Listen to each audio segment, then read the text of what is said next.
Ben ritrovati con l'informazione flash di New Sicilia. Si è sfiorata la tragedia a Palermo, nel quartiere Brancaccio, nelle palazzine di via Giulio Sarmiento, dove una ragazzina di 21 anni originaria della Costa d'Avorio si è scagliata contro lo zio in carrozzina e la zia, provando ad accoltellarli. A seguito delle ferite riportate, i due familiari sono stati trasportati in ospedale ed operati d'urgenza. Le indagini sono in corso per capire cosa sia accaduto.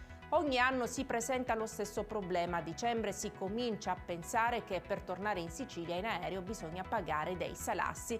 Lo ha detto Ismaele Lavardera, vicepresidente della Commissione regionale antimafia, in conferenza stampa sul caro voli. Tra gli obiettivi della mozione presentata dal deputato regionale anche l'integrazione dei fondi per garantire fino al 50% di sconti per l'acquisto dei biglietti, al fine di garantire il diritto alla mobilità.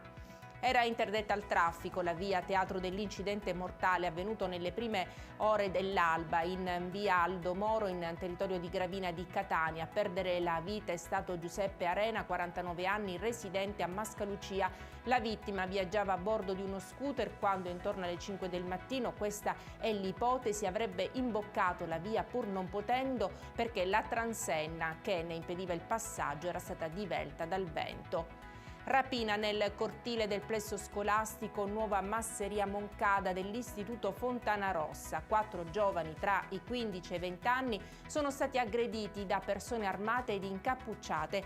I rapitori avrebbero bloccato i 4 intimando loro di consegnare i soldi che possedevano per poi picchiarli in quanto insoddisfatti dell'incasso.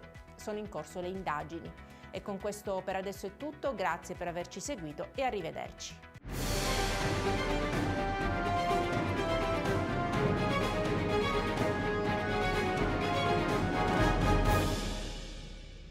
Procar, centro assistenza autorizzato BMW e Mini, adesso anche BMW Motorrad, via George Marshall 7, Mister Bianco, Catania.